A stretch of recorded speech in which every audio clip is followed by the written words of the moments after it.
soy, bendiga al Señor, su nombre santo es. Con todo mi ser cantaré, su nombre alabaré.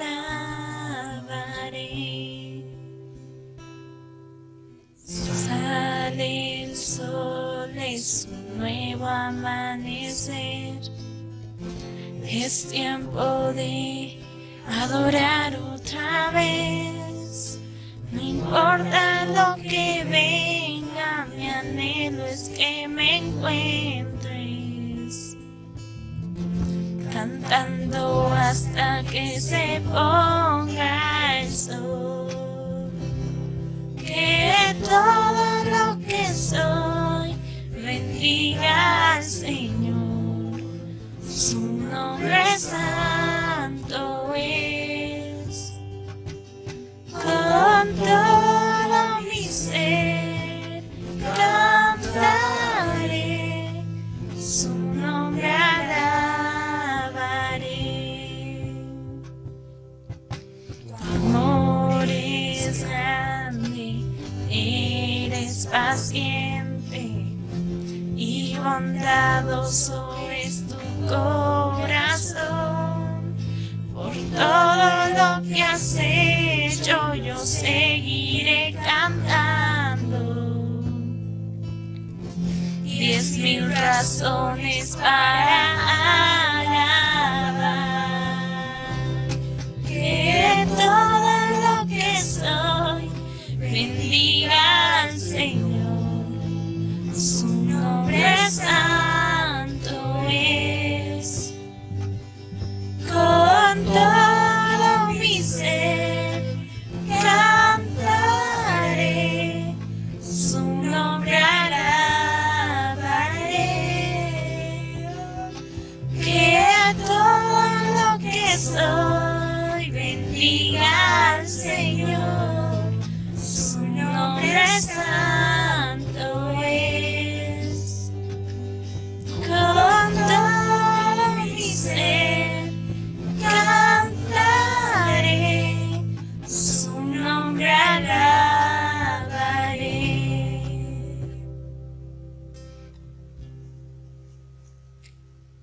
Y en ese día cuando ya no tenga fuerzas y se acerque ya el final, aún así te seguiré cantando por 10,000 años y la eternidad.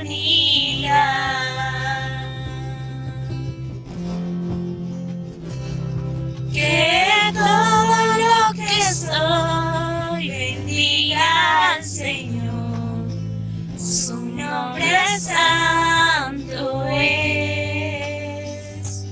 Con todo mi ser cantaré,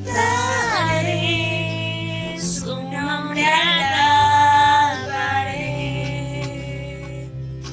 Que todo lo que soy bendiga al Señor, su nombre santo es. Con todo mi ser cantaré, su nombre alabaré. Su nombre alabaré.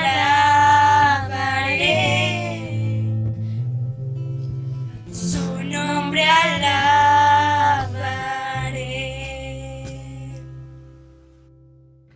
Buenas tardes, hermanos. Vamos a dar gracias a Dios. Señor eterno, gracias porque nos permites compartir nuevamente tu palabra. En medio de tanta dificultad que hay en este mundo, tú preparas mesa, aderezas mesa delante de nosotros, Señor. En medio de tanta angustia como la que hay en esta tierra.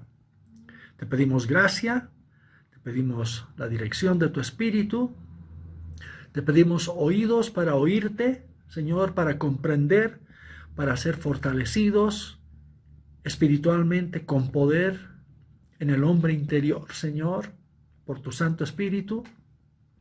Te pedimos que tu palabra nos transforme, tu palabra nos alimente, nos fortalezca, Señor eterno, conforme a tus propósitos. Gracias por este tiempo. Te pido también tu bendición sobre mis hermanos que están escuchando este mensaje. En el nombre del Señor Jesús. Amén. Bien, el nombre del mensaje que voy a compartir hoy día es Los Vencedores. Y vamos a compartir dos escrituras principales. La primera de ellas está en 2 de Samuel capítulo 21, versículos 15 al 22. 2 de Samuel capítulo 21, versículos 15 al 22. Dice así: volvieron los filisteos a hacer la guerra a Israel, y descendió David y sus siervos con él, y pelearon con los filisteos. Y David se cansó, e Isbi-Benob, uno de los descendientes de los gigantes, cuya lanza pesaba 300 siclos de bronce, y quien estaba ceñido con una espada nueva, trató de matar a David. Mas Abisai, hijo de Sarbia, llegó en su ayuda, e hirió al filisteo y lo mató. Entonces los hombres de David le juraron diciendo: nunca más de aquí en adelante saldrás con nosotros a la batalla, no sea que apagues la lámpara de Israel. Otra segunda guerra hubo después en Gob contra los filisteos. Entonces Sibecai Husatita mató a Asaf, quien era uno de los descendientes de los gigantes. Hubo otra vez guerra en Gab contra los filisteos, en la cual Elhanán, hijo de Jaare Orejim de Belén, mató a Goliat Geteo, el asta de cuya lanza era como el rodillo de un telar.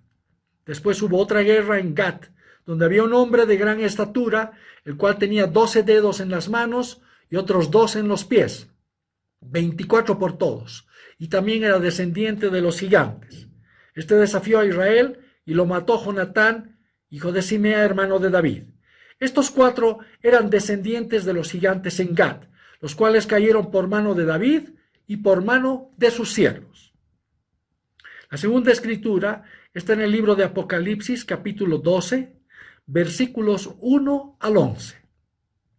Apocalipsis, capítulo 12, versículos 1 al 11.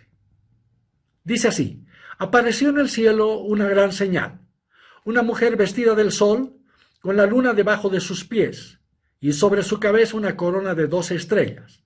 Y estando encinta, clamaba con dolores de parto en la angustia del alumbramiento. También apareció otra señal en el cielo. He aquí un gran dragón escarlata que tenía 7 cabezas y 10 cuernos, y en sus cabezas 7 diademas. Y su cola arrastraba la tercera parte de las estrellas del cielo y las arrojó sobre la tierra. Y el dragón se paró frente a la mujer que estaba para dar a luz, a fin de devorar a su hijo tan pronto como naciese. Y ella dio a luz un hijo varón, que regirá con vara de hierro a todas las naciones. Y su hijo fue arrebatado para Dios y para su trono. Y la mujer huyó al desierto, donde tiene lugar preparado por Dios, para que allí la sustente por 1260 días. Después hubo una gran batalla en el cielo. Miguel y sus ángeles luchaban contra el dragón, y luchaban el dragón y sus ángeles, pero no prevalecieron, ni se halló ya lugar para ellos en el cielo. Y fue lanzado fuera el gran dragón, la serpiente antigua, que se llama Diablo y Satanás, el cual engaña al mundo entero. Fue arrojado a la tierra, y sus ángeles fueron arrojados con él. Entonces oí una gran voz en el cielo que decía: ahora ha venido la salvación, el poder y el reino de nuestro Dios y la autoridad de su Cristo, porque ha sido lanzado fuera el acusador de nuestros hermanos, el que los acusaba delante de nuestro Dios día y noche. Y ellos le han vencido por medio de la sangre del Cordero y de la palabra del testimonio de ellos, y menospreciaron sus vidas hasta la muerte. El pasaje que acabamos de leer en 2 de Samuel 21 habla nuevamente de los valientes de David. tema en el cual nos hemos ocupado la última vez que compartí. Esta vez se ve a estos valientes luchando contra varios gigantes, filisteos, al parecer emparentados con el gigante Goliat, al cual había vencido David. Primeramente, hermanos, se nota algo interesante desde un principio, una respuesta corporativa de parte de los valientes de David. Sabemos que David alcanzó prominencia e inició su carrera hacia el trono, respecto al cual había sido ungido por Samuel, justamente por haber vencido a un gigante, Goliat el geteo. Recuerden que cuando Goliat salió del campamento de los filisteos y se puso a vociferar a los escuadrones de Israel, textualmente se lee en 1 Samuel 17:11, oyendo Saúl y todo Israel estas palabras del filisteo, se turbaron y tuvieron gran miedo. Entonces, David tuvo que tomar la iniciativa y salir al frente solo. En esa oportunidad fue un combate solitario, pues el ejército de Israel estaba apenas expectando lo que habría de suceder. Pero en 2 de Samuel 21, obviamente muchos años después, vemos que varios valientes, diríamos una compañía de ellos, en un concepto ahora de cuerpo, salieron al encuentro de aquella también compañía de gigantes, porque eran varios. Es decir, la lucha pasó de ser algo personal a ser algo corporativo. Y ellos le han vencido. Es la gran voz que se oye en el cielo en Apocalipsis 12:11. Ellos, un conjunto. En Efesios 2:20 al 22, hablando de la operación del poder de su fuerza, se nos dice, la cual operó en Cristo, resucitándole de los muertos y sentándole a su diestra en los lugares celestiales, sobre todo principado y autoridad y poder y señorío, y sobre todo nombre que se nombra, no solo en este siglo, sino también en el venidero, y sometió todas las cosas bajo sus pies. Es decir, en este texto se nos habla de la victoria absoluta del Señor, obtenida por medio de sí mismo de una manera individual. Pero en Efesios 6:12 al 13, vemos el conflicto verdadero, espiritual, pero ahora desde un punto de vista corporativo. Porque no tenemos lucha contra sangre y carne, sino contra principados, contra potestades, contra los gobernadores de las tinieblas de este siglo, contra huestes espirituales de maldad en las regiones celestes. De tal manera, los valientes de David expresan, más que una clase de personas, un estado espiritual, un nivel de vida espiritual a la cual está llamado el pueblo de Dios, el cual se logra mediante la operación del Espíritu de Dios en nuestras vidas, tal como lo indica Efesios 3:16, el ser fortalecidos con poder en el hombre interior por su Espíritu. En aquella oportunidad en 2 de Samuel, capítulo 21, David tuvo que ser ayudado por sus valientes. Aquel que había vencido al gigante Goliat se encontraba esta vez en peligro de muerte de parte de uno de los descendientes de los gigantes, por lo que Abisai tuvo que venir a su rescate y salvarlo. Y lo que hemos leído antes, en 1 de Samuel 21:17, entonces los hombres de David le juraron diciendo, nunca más de aquí en adelante saldrás con nosotros a la batalla, no sea que apagues la lámpara de Israel. Es decir, estos valientes tomaron el asunto en sus manos, como diciendo, ahora nos toca a nosotros. El trono de Israel estaba siendo amenazado entonces, de manera que estos valientes salieron en su defensa.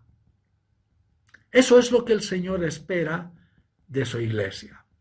Eso es lo que hacen los vencedores. Los propósitos del Señor, el honor, gloria y trono del Señor están íntimamente ligados a su iglesia.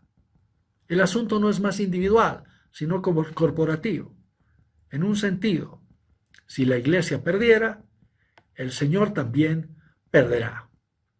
La vida de David, el trono de David, fueron puestos en las manos de estos hombres. Y ellos comprendieron cuán grande era su responsabilidad y lo que David y el pueblo de Israel habrían de perder si no tomaban una actitud definitiva al respecto. Así que debe haber una compañía del Señor que se levanta hasta este nivel espiritual, pues percibe que el tremendo significado del trono del Señor está en sus manos. Si no fuésemos responsables sobre lo que estas fuerzas malignas traen con sus ataques, si no fuésemos fuertes en el Señor y nos moviéramos en contra de estos principados y potestades, no solamente perderíamos nosotros, sino también el Señor. Su trono sería afectado. En ese sentido, Él nos ha hecho ahora corresponsables por el resultado final, que no es ya solo individual, sino colectivo. Por tanto, debe haber un pueblo que entienda los consejos eternos de Dios para con Cristo, presentados en la epístola a los Efesios y el lugar que la iglesia tiene en estos consejos como instrumento para su realización completa. Como dijimos en una anterior oportunidad, el Señor quiere que dejemos el cristianismo común y que percibamos la necesidad de una compañía de guerreros para sí mismo, en medio de los rangos y filas del resto de su ejército. Una compañía semejante a los valientes de David, que toman los asuntos fundamentales y finales del gobierno del Señor a su favor. Bien, pero ¿qué es lo que se implica cuando decimos que el Señor y su trono están en juego? Podemos citar varios puntos a este respecto. Primeramente, la naturaleza del conflicto. El diablo, podemos ver, quiere cuestionar, menoscabar, desacreditar la salvación del Señor y su autoridad. A este respecto, noten que el gigante tenía una espada nueva, es decir, un arma desconocida, por así decirlo, una estratagema nueva para dañar a David. Creo que esto es figura de la astucia y diferentes estrategias utilizadas por el enemigo a través de los siglos para dañar al hombre, y en este caso particular a los hijos de Dios. En Apocalipsis 12:9 se mencionan los varios nombres con los que se conoce el accionar del enemigo a través de la historia bíblica. El gran dragón, la serpiente antigua, que se llama Diablo y Satanás, el cual engaña al mundo entero. Y en Apocalipsis 12:11 se añade a esta lista el acusador de nuestros hermanos, el que los acusaba delante de nuestro Dios día y noche. Luego, a diferencia de David y sus valientes, cuyas luchas con los gigantes fueron objetivas, pues los tenían al frente, sobre la tierra, de una manera visible. La verdadera batalla es una batalla invisible en los cielos. Por tanto, parte de la estrategia del dragón consiste en moverse en un medio que los hijos de Dios no conocen muy bien por naturaleza, es decir, el espiritual, el celestial. En el Antiguo Testamento tenemos varias instancias en las cuales los hombres experimentaban cosas en la tierra desconociendo el antecedente espiritual, es decir, lo que estaba ocurriendo en el cielo. El ejemplo de Job es un ejemplo muy bien conocido. Por tanto, si los hijos de Dios van a ser vencedores, deberán tener una contextura espiritual que los habilite a pelear en los cielos. El apóstol Pablo indica en 2 Corintios 10:4, porque las armas de nuestra milicia no son carnales, sino poderosas en Dios para la destrucción de fortalezas. El engendrar guerreros espirituales que puedan salir en su defensa en los momentos más críticos, ha sido siempre una tarea penosa en la iglesia de Dios. Esta mujer de Apocalipsis 12:2, en la angustia del alumbramiento, se la menciona varias veces en la historia de Israel, y principalmente relacionada a Jerusalén. En Apocalipsis 12, sin embargo, ya no representa la Jerusalén histórica, la actual, en la terminología de Pablo, sino a la celestial. Representa a la Jerusalén de arriba, la cual es madre de todos nosotros. Eso está en Gálatas 4:26. Y si bien es cierto que la iglesia sufre dolores de parto para que nazca un alma en el reino de Dios, muchos mayores serán sus dolores hasta que esta criatura alcance su crecimiento y desarrollo espiritual. En Gálatas 4:19, el apóstol Pablo dice: hijitos míos, por quienes vuelvo a sufrir dolores de parto, vuelvo a sufrir dolores de parto hasta que Cristo sea formado en vosotros. Y esto es lo que sucede realmente en Apocalipsis 12:5. En la versión Reina Valera que tenemos se lee: y ella dio a luz un hijo varón. En tanto que en la versión King James en inglés y otras versiones, haciendo referencia al sentido original de este pasaje, se lee: y ella dio a luz a un hombre niño. Es decir, sorprendentemente, la mujer que está de parto en Apocalipsis 12 dio a luz a un hombre niño. Es decir, a un hijo que en realidad era un hombre como de 40 años. La figura no podría ser más expresiva respecto a la madurez del hijo varón a la que se refiere este pasaje. Por tanto, queda claro que los verdaderos valientes de David, llamados los vencedores en el libro de Apocalipsis, serán los que, a través del trato, la disciplina, la paciencia de Jesucristo, la instrucción espiritual y la obediencia al Señor, han alcanzado discernimiento espiritual y madurez. Y por tanto, una fuerza espiritual que los faculta a oponerse y vencer al gran gigante. Como dice en Efesios 6:10, fortaleceos en el Señor y en el poder de su fuerza. Ahora, noten que ni bien este hijo nace, en el texto de Apocalipsis 12, fue arrebatado para Dios y para su trono, en el versículo 5. Es decir, asciende hasta el cielo este hijo, al lugar preparado por Dios desde antes que el mundo fuese. Y ante esa presencia, entonces se desencadena un conflicto cósmico y celestial. Después hubo una gran batalla en el cielo. Miguel y sus ángeles luchaban contra el dragón, y luchaban el dragón y sus ángeles, pero no prevalecieron, ni se halló ya lugar para ellos en el cielo, y fue lanzado fuera el gran dragón, la serpiente antigua. Un poco más adelante, fue arrojado a la tierra, y sus ángeles fueron arrojados con él. ¿Cuándo? Cuando este hijo fue arrebatado para Dios y para su trono. Por tanto, pienso que cuando un hijo de Dios tiene un desarrollo espiritual saludable, empieza a tomar posesión de los lugares celestiales a los que ha sido llamado. Y entonces el diablo tiene que salir a su encuentro, a defender lo que ha sido su territorio hasta entonces. Pero ya sabemos el final, pues termina siendo vencido. Esto es lo que esta figura da a entender.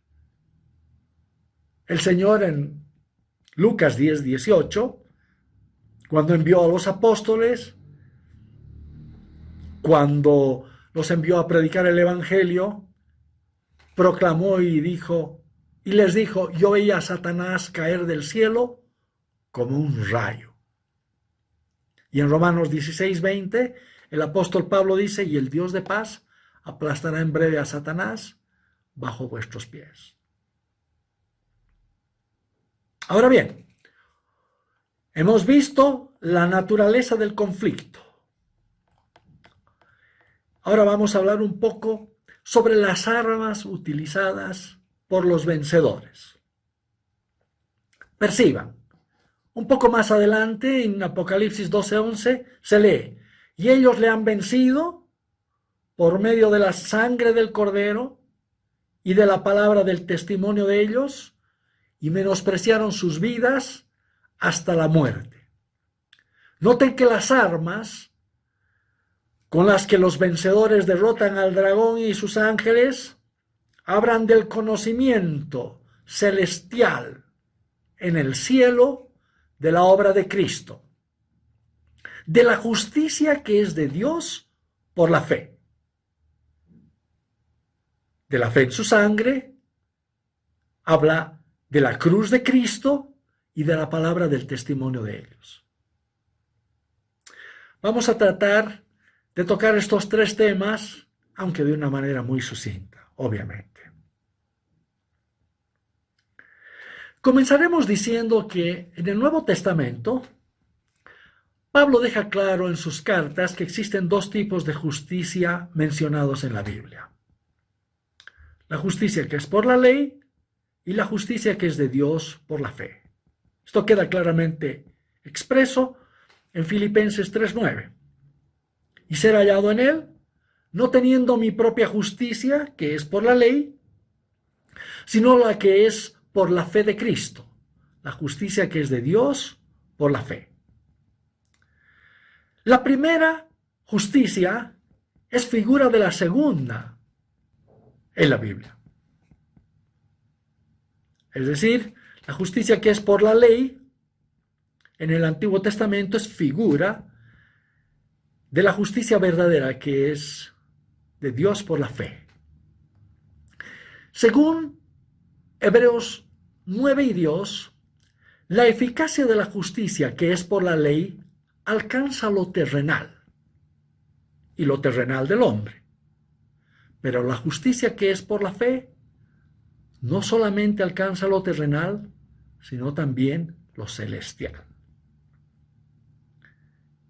Entonces el libro de Apocalipsis advierte a los hijos de Dios que, si bien pueden saber de la diferencia entre lo terrenal y lo celestial, entre lo carnal y lo espiritual, no saben tanto como a veces piensan y necesitan de mayor gracia, conocimiento, determinación y diligencia como para poder echar al diablo de los lugares celestiales, para poseer ese lugar, ese Canaán espiritual y alcanzar así una victoria contundente. Muchas veces a los hijos de Dios les sucede lo del pueblo de Israel en la conquista de Canaán, el cual, por varias razones, al final no pudo echar a los habitantes de Canaán y terminaron cohabitando con ellos. Noten, por otra parte, que la única cosa que autoriza la actividad de Satanás es la injusticia. Su fortaleza reside donde prevalece la injusticia. El reino de Satanás no es solo una cosa oficial, sino también moral. Es decir, encontremos un lugar donde gobierna la justicia que es de Dios por la fe, y entonces habremos derribado a Satanás por completo. Él no tendrá más poder cuando se alcance una condición así. Habremos deshecho todo lo que lo representa. Le habremos quitado todo terreno donde pueda sentar su pie y desarrollar su actividad. Le habremos quitado toda su esperanza. Como dice el Señor en Juan 14:30, viene el príncipe de este mundo y él nada tiene en mí. Por tanto, Pablo concluye entonces que, El hombre no es justificado por las obras de la ley, sino por la fe de Jesucristo. Y es aquí donde aparece nuevamente la espada nueva del gigante. La batalla en Apocalipsis 12 es en el cielo, en los lugares celestiales, en los lugares más escondidos de la mente y de la conciencia del hombre, en lugares a veces desconocidos o poco alcanzados de su propia naturaleza. Profundicemos un poco más estos dos puntos de la mente y la conciencia del hombre y veamos su relación con lo celestial. En cuanto a la mente del hombre, cuando el apóstol Pablo habla de la renovación de nuestra mente, de la necesidad de la renovación de nuestra mente, en Efesios 4, 22 al 23, dice: en cuanto a la pasada manera de vivir, despojaos del viejo hombre que está viciado conforme a los deseos engañosos y renovaos en el espíritu de vuestra mente. ¿Queremos pensar diferente? ¿Queremos que nuestra mente piense como Dios piensa y no esté más sujeta a los deseos viciados de los hombres? ¿Queremos ser dueños de nosotros mismos? ¿O continuaremos recogiendo platos rotos por todas partes, por las cosas que decimos o hacemos? Debemos renovarnos en el espíritu de nuestra mente. Es decir, el Señor debe gobernar en nuestras alturas y no otro poder. No debe prevalecer el espíritu caído del hombre. Debemos alcanzar victoria en los cielos. Y entonces el diablo es echado de ese lugar, derribando argumentos y toda altivez que se levanta contra el conocimiento de Dios y llevando cautivo todo pensamiento a la obediencia a Cristo. Dice 2 de Corintios 10:5. Es por ello que muchas veces los cristianos no llegan a cambiar. A pesar de los muchos años en el Señor, de toda su doctrina y teología, pues no llegan hasta la raíz espiritual misma de las cosas, como para desarraigarla. Como dice Tozer en uno de sus mensajes, refinamos el pecado, pero no le ponemos fin. Y nunca podremos hacerlo mientras no ascendamos a los cielos y deshagamos ahí las obras del diablo, sus fortalezas, sus imaginaciones e ídolos, sus mentiras, argumentos y espíritu de engaño a precio de nuestras propias ideas, de nuestra propia vida natural.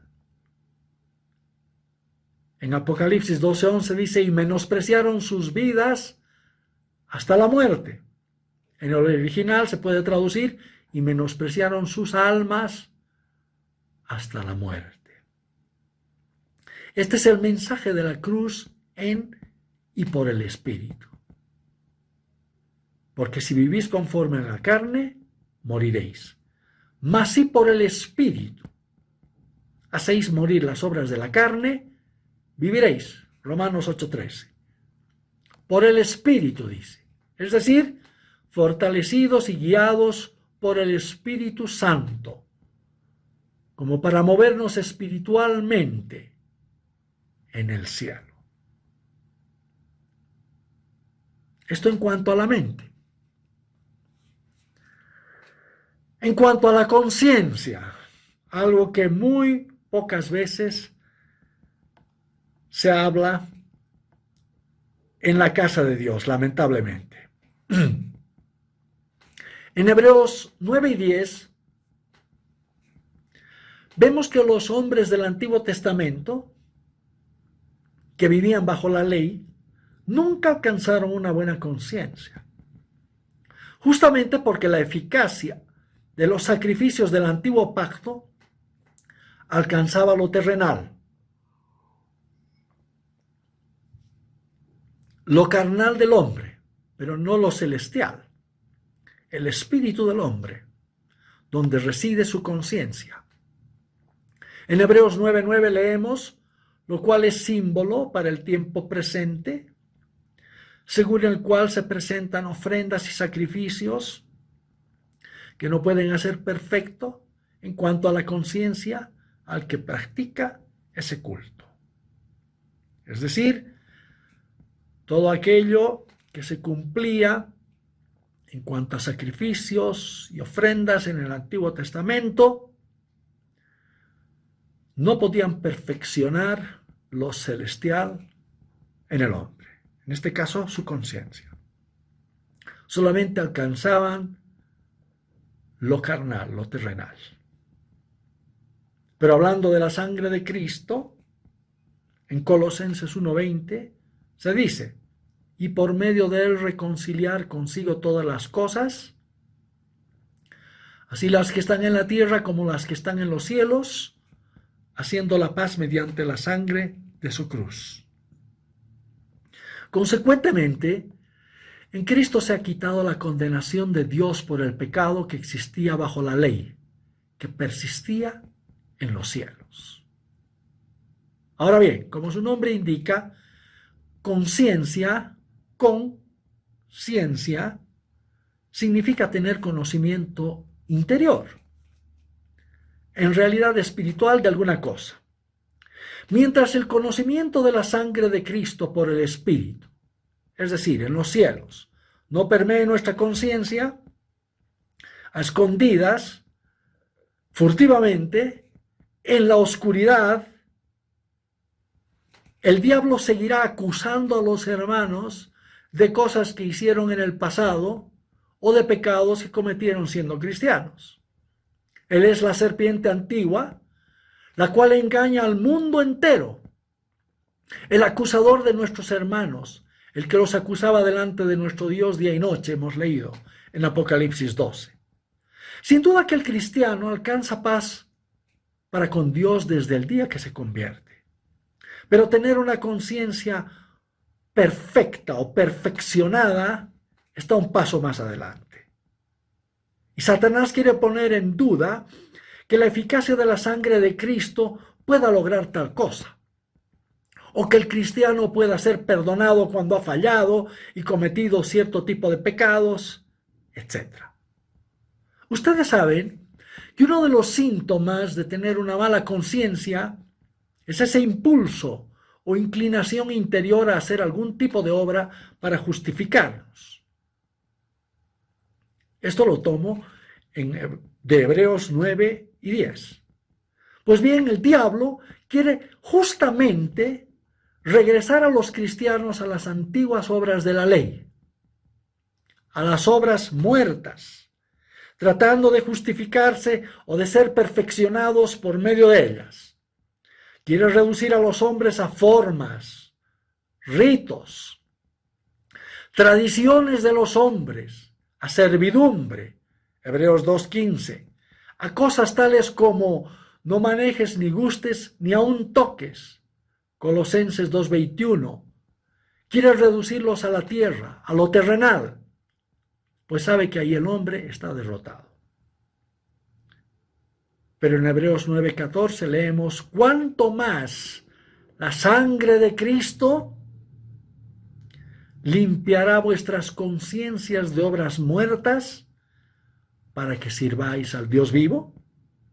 Obras muertas, pues pareciera que debemos hacer algo para justificar nuestros errores o la contaminación de nuestra conciencia, en lugar de creer en la sangre de Cristo.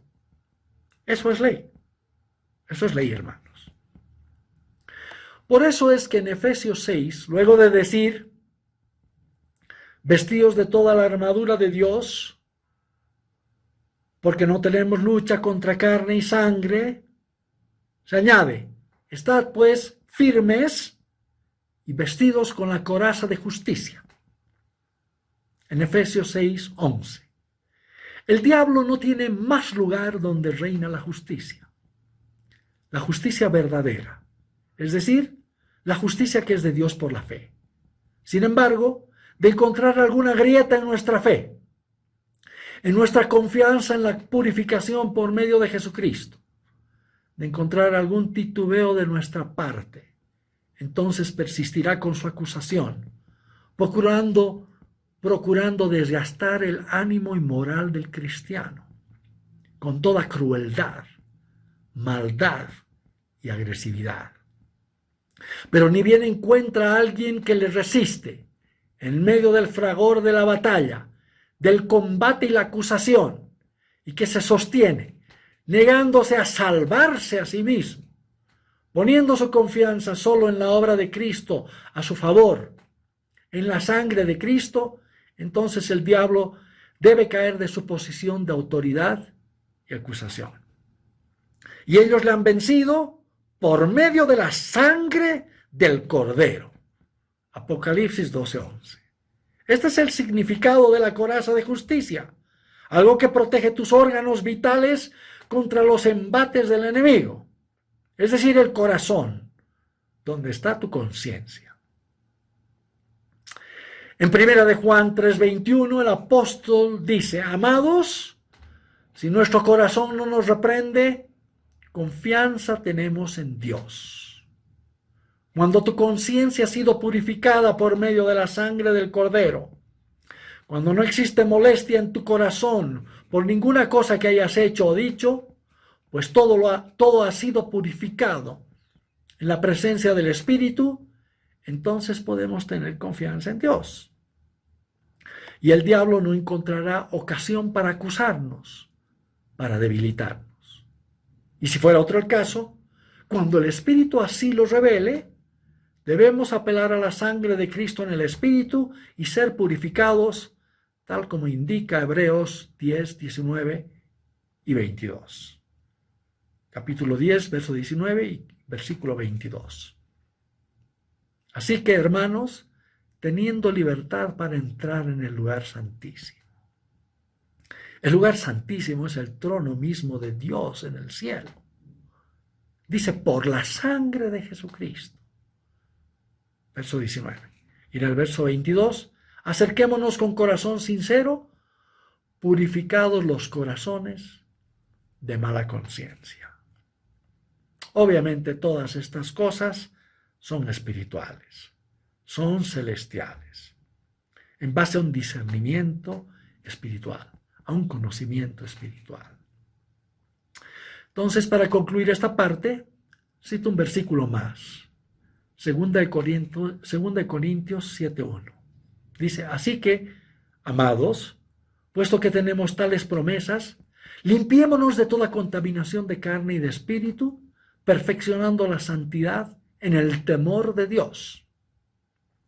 Al final, hermanos, la medida de nuestra victoria sobre el enemigo será la medida de nuestra santidad. Y aquí no hay atajo que valga. Sin duda alguna, por una parte, está nuestra posición espiritual por medio de la justicia, que es de Dios por la fe, lo que hemos compartido. Pero por otra, está el que perfeccionemos continuamente nuestro caminar cristiano por medio del sacrificio de Cristo, testificado por el Espíritu Santo en nuestro favor, de manera que seamos santos en toda nuestra manera de vivir. Y entonces el diablo no tendrá más lugar en los cielos ni en nuestra vida. Porque viene el príncipe de este mundo y él nada tiene en mí, dice el Señor. En Juan 14:30. ¿Les ha parecido difícil de comprender esto que hemos compartido? Recapitulemos brevemente lo dicho. Los vencedores son una compañía en la iglesia que posee una percepción que va más allá de lo natural y trasciende hasta lo espiritual. Esto es fundamental. El que tiene oído, oiga lo que el Espíritu dice a las iglesias. Es lo que se repite 7 veces en los primeros capítulos del Apocalipsis. Y también se dice, al que venciere, le daré que se siente conmigo en mi trono, así como yo he vencido y me he sentado con mi Padre en su trono. Apocalipsis 4:21. Así que El relato de los valientes de David, como una figura de los vencedores del Apocalipsis, es más que una historia, es más que una historia para contar en la escuela dominical. Es la manera como Dios describe el espíritu ascendido y osado, el carácter, el coraje, el discernimiento, la madurez y fortaleza de aquellos que habrán de vencer al diablo. Y ellos le han vencido por medio de la palabra del testimonio de ellos. Es la última arma de los vencedores mencionada en Apocalipsis 12:11. Ellos le han vencido por medio de la palabra del testimonio de ellos. Ya no es la sangre, ya no es que negaron sus almas o sus vidas hasta la muerte. Aquí se habla de la palabra del testimonio de ellos. Uno da testimonio de lo que ha visto y experimentado. El apóstol Juan en 1 de Juan 1:3 dice: lo que hemos visto y oído, eso os anunciamos. Así que el testimonio de los vencedores, más allá de una mera declaración de verdades bíblicas, de doctrina o teología, habla de lo que han visto y experimentado en sus vidas, de lo que son en Cristo, en espíritu y en verdad, de lo que han oído del Espíritu Santo, testificando de la obra de Cristo en su interior. Como dice 1 de Juan 5:10, el que cree en el Hijo de Dios tiene el testimonio en sí mismo. Esto sí que tiene tremenda autoridad y poder en los cielos.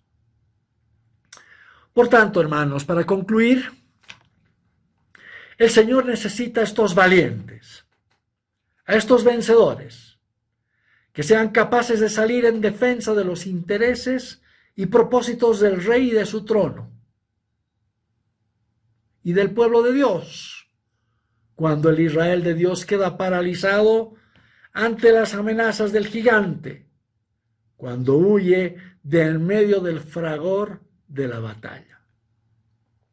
Dios los necesita para recuperar la visión, llamamiento y destino que Dios tiene preparado para su pueblo, cuando éste lo ha perdido. Dios los necesita para el gobierno de su reino. Dios los necesita para poner a sus enemigos por estrado de sus pies. Amén. Vamos a dar gracias al Señor. Padre eterno, hemos compartido cosas muy profundas, benditas, de gran bendición. Te pedimos que el Espíritu nos dé oídos nuevamente para oír lo que Él dice a las iglesias. Señor, que podamos asimilar esta palabra, que podamos meditar en ella, que podamos masticarla, volverla a revisar, toda su implicancia, todo lo que hemos compartido del libro de 2 de Samuel, de Apocalipsis capítulo 12, y te pedimos que tú nos permitas confirmar esta palabra en nuestra propia experiencia, de manera que nosotros también podamos participar de esta gran victoria, Señor. De manera que tengamos un testimonio que dar sobre la obra de Cristo a nuestro favor, en el cielo, de su sangre, de su cruz. Que nuestro testimonio sea algo vivo, genuino, espiritual, con gran poder y autoridad. Gracias te damos. En el nombre del Señor Jesucristo. Amén y amén. Cuán grande abismo entre nosotros, cuán alto monte valle escalar, con desespero volví al cielo y sé amar.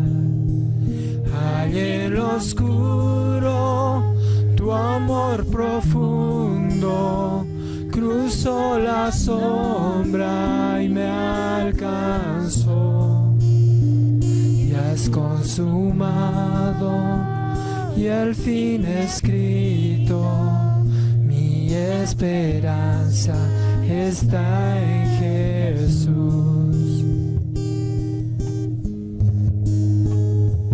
¿Quién imagina piedad tan grande, tan plena gracia al corazón? El Dios eterno dejó su gloria, de mi pecado Él se vistió.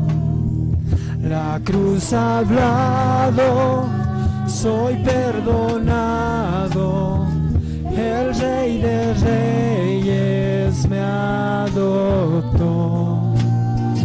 Señor hermoso, te pertenezco, mi esperanza está en Jesús. Oh, aleluya, sea el que me libertó, aleluya, de la muerte me arrancó, las cadenas quebrantó, y en su nombre hay salvación, mi esperanza está en Jesús. Oh, aleluya, sea el que me libertó, aleluya, de la muerte me arrancó, las cadenas quebrantó, y en su nombre hay salvación, mi esperanza está en Jesús.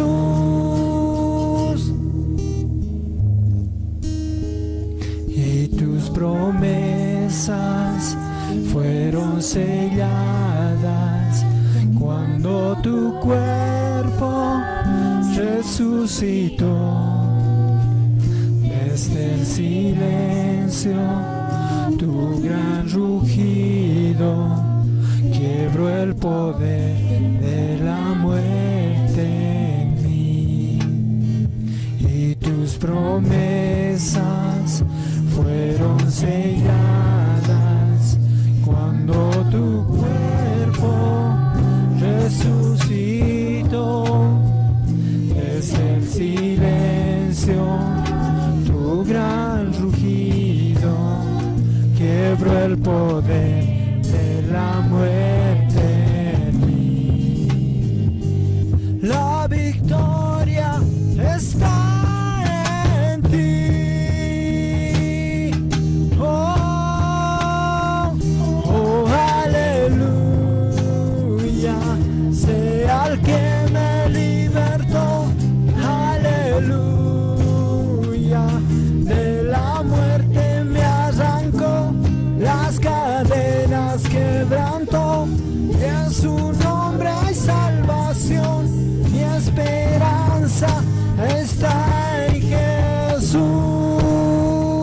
Oh, aleluya, sea el que me libertó, aleluya, de la muerte me arrancó, las cadenas quebrantó, y en su nombre hay salvación, mi esperanza está